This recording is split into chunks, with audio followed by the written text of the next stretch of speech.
Jardel, então depois de reunida toda a documentação, qual que é o próximo passo? A próxima etapa é importantíssima.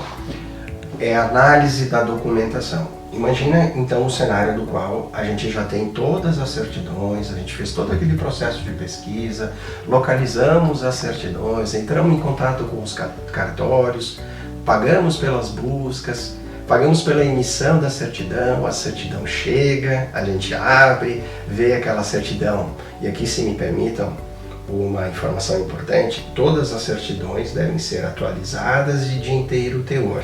Tá? Por quê? Porque é o teor da certidão que a gente vai se debruçar para ver quais são os elementos importantes nesta análise. Ok, chegamos ao ponto em que temos todas as certidões. Desde o dante causa, do filho do dante causa, neto, bisneto, trisneto, temos todas as certidões envolvidas no processo.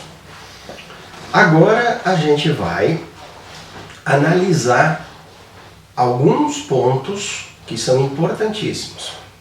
Esses pontos não estão descritos em nenhum lugar. Não está descrito, por exemplo, na circular, na lei.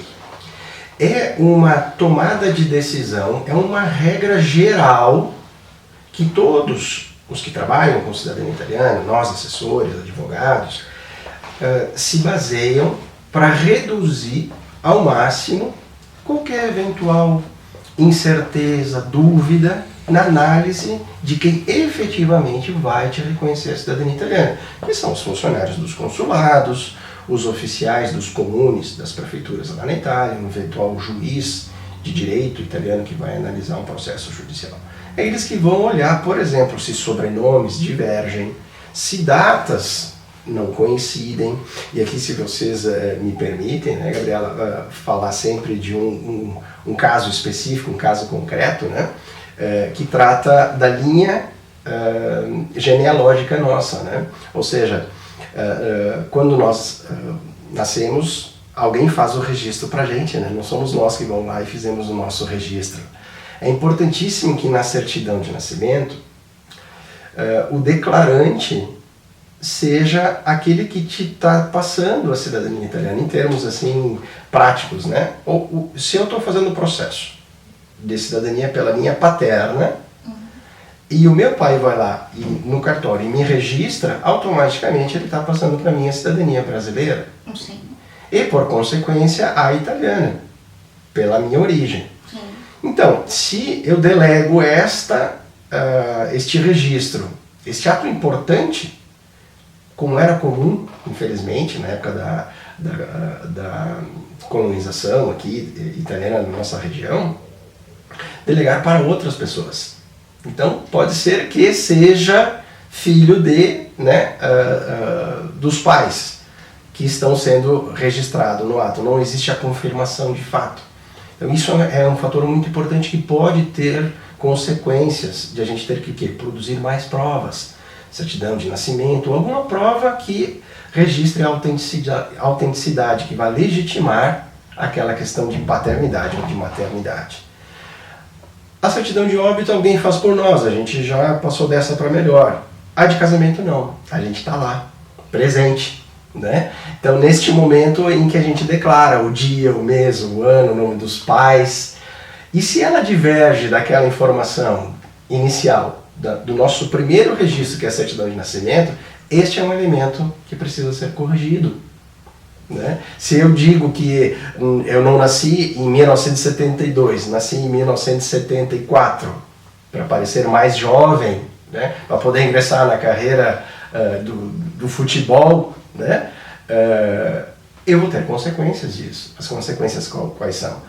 O pedido de ajuste, né? O pedido de retificação. Por parte de quem? De quem efetivamente vai analisar a documentação. Então, antes de chegar a termos sérios problemas, a gente antecipa através da análise de viabilidade, que eu chamo, que pode ser retificações administrativas ou judiciais. Cada uma tem o seu custo, cada um tem o seu tempo determinado, mas ambas são fundamentais para deixar todas as certidões coerentes e sem nenhum tipo de risco maior para que um oficial ou um funcionário do consulado venha a suscitar dúvidas de do reconhecimento efetivamente da cidadania italiana.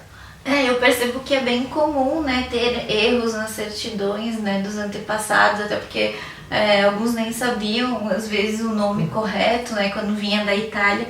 E a gente sabe, então, que tem duas formas de fazer essa retificação, a judicial e a extrajudicial. Então, tu pode esclarecer como que funcionam essas duas? Claro, sem dúvida.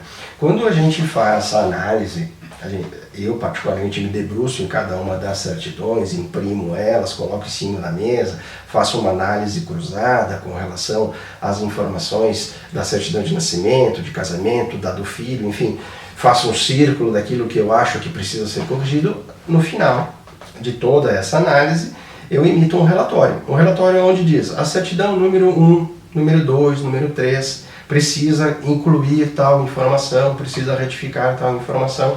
Isso tudo é a base para que a gente possa analisar juntos qual a decisão que a gente vai tomar. A decisão pode ser um processo mais simples, que é o processo de retificação extrajudicial, também conhecido como administrativo, que é encaminhando a documentação para análise do oficial do registro civil, aonde o registrado daquele cartório, daquela certidão específica, vai ter que sofrer aquelas retificações. Em base ao relatório e toda uma formalidade específica de cada cartório, né? Ou seja, requerimento, para isso que é necessário ter um profissional adequado para fazer toda a montagem deste processo, encaminhar, pagar as taxas e aguardar. Às vezes pode demorar 30, 40, 60 dias, depende de cada cartório, de cada situação. Cada cartório vai se usar da sua prerrogativa de pedir documentos adicionais para que eles possam ter certeza daquilo que eles estão retificando. Uma vez que eles analisam e dão ok, dizendo ok, a gente vai fazer essas retificações, a gente encerra por ali aquela obrigação de realizar aquela retificação. Pronto. Aí a gente passa para a etapa sucessiva. Agora, veja bem, se o oficial do cartório, e ele tem esse direito, de recusar a fazer essa retificação, por quê?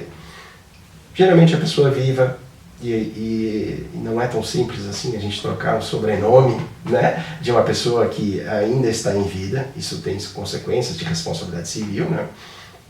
Então ele se reserva no direito de dizer, não, aqui eu preciso que seja enviado uma autorização judicial. Aí é o processo judicial.